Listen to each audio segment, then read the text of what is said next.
સ્કૂલની અંદર હું ભણતો હતો, આજે હશે સ્કૂલ મને ખબર નથી સાહેબ. જો હું પ્રી સ્કૂલની અંદર ભણતો હતો, 6-7 વર્ષ પહેલાની ઘટના. અમને એક ડાર્ક રૂમમાં લઈ જવામાં આવે ને ત્યાં બારીઓ ઉપર ફિલ્મ લગાડી હોય, પડદા એના જાડા હોય, ડાર્ક રંગના હોય, બારીઓ બંધ કરીને પડદા બંધ કરી દેવામાં આવ્યા છે ને અમને કહેવામાં આવે છે કે બધા એક એક બેન્ચ ઉપર એક એક છોકરો ને છોકરી ગોઠવાઈ જાય. મારે તમને કેરેક્ટર બ્લાસ્ટની વાત કરવી છે. અમે ગોઠવાઈ જતા, એ અમારા ગુરુ હતા, એ અમારા ટીચર હતા, અમને એમના પર ભરોસો હતો, અમારા સારા માટે જે કહેશે અમારા સારા માટે, અમે એવું સમજતા હતા. અમને પછી કહે કે હવે લાઇટ્સ બંધ થઈ જશે, એકદમ અંધારું થઈ જશે ને બહુ જ તમને મજા આવશે, એવું કરાવશું. અમે સાંભળતા રહેતા, દરવાજા બંધ કરી દેવામાં આવતા, લાઇટ્સ ઓફ કરી દેવામાં આવતી અને અમારા ટીચર કહેતા કે તમારા બધા જ કપડાં ઉતારો. અમે કપડાં ઉતારતા અને પછી અમને કહેતા કે હવે પરસ્પર આ કરો, હવે પરસ્પર આ કરો, હવે પરસ્પર આ કરો.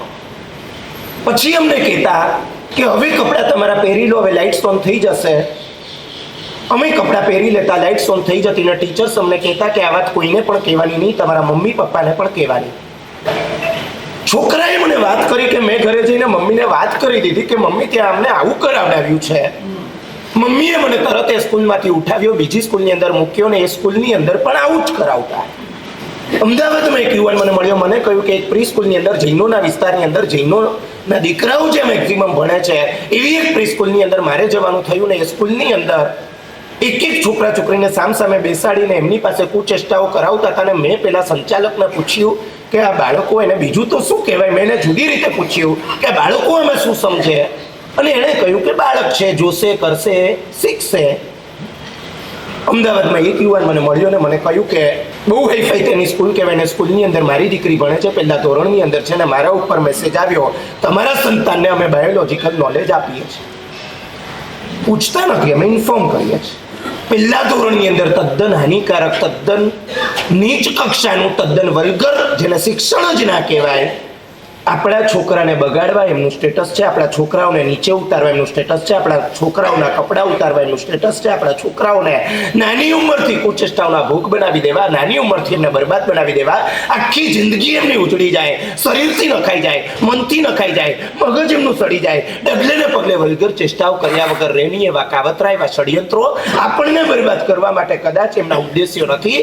અમારો છોકરો છે, અમારી પાસે રહેવો જોઈએ, આ સ્કૂલને પકડીને રહેવો જોઈએ. ક્યાંક ફોરેનથી મોડલ એવું કંઈક આવા લઈ આવ્યા હોય કે આ રીતે છોકરાઓને જો કરાવીએ તો સ્કૂલમાં દોડી દોડીને આવશે, સ્કૂલને છોડશે નહીં, સ્કૂલને પકડી રાખશે. મીડિયાને જેમ તમારી કોઈ પડી નથી, સોશિયલ મીડિયાને જેમ તમારી કોઈ પડી નથી, તમે ગમે તેટલા ડિપ્રેશનમાં આવી જાઓ, તમારી આમ ફેમિલી લાઈફ, તમારી મેરિડ લાઈફ બધી ડિસ્ટર્બ થઈ જાય, કંઈ જ વાંધો નથી. છેલ્લામાં છેલ્લી કક્ષાનું મીડિયાને તમને બધું જ બતાવું છે. છાપા નીચે ઉતરતા જાય, મૂવીઝ નીચે ઉતરતી જાય, વેબ સિરીઝ નીચે ઉતરતી જાય, સિરિયલ હોય એ નીચે ઉતરતી જાય, અને આ પ્રોગ્રામો, પોસ્ટરો, પ્રચારો, એડ્સ બધું નીચે ઉતરતું જાય. કંઈ જ વાંધો નથી, બધાને પોતાના ગજવા ભરવામાં રસ છે. આ જ શ્રેણીની અંદર સ્કૂલોનો પણ ક્યારનો પ્રવેશ થઈ ચૂક્યો છે. બધું ચલાવું છે. દારૂ આવતો હોય તો દારૂ ચલાવું છે, ડ્રગ્સ આવતા હોય ડ્રગ્સ ચલાવું છે, અફેર્સ થાય અફેર્સ ચલાવવા છે, ગંદી ગાળો બોલાતી હોય એ ચલાવું છે, વેબ, ઇલેક્ટ્રિક સિગરેટ, મને આવા બધા નામ ન આવડે. અને સુરતના વિદ્યાર્થીઓ, સુરતના બાળકો સુદ્ધા મને આવીને પોતપોતાની સ્કૂલની જે વાત કરી ગયા છે ને એની વાત હું તમને કરું છું.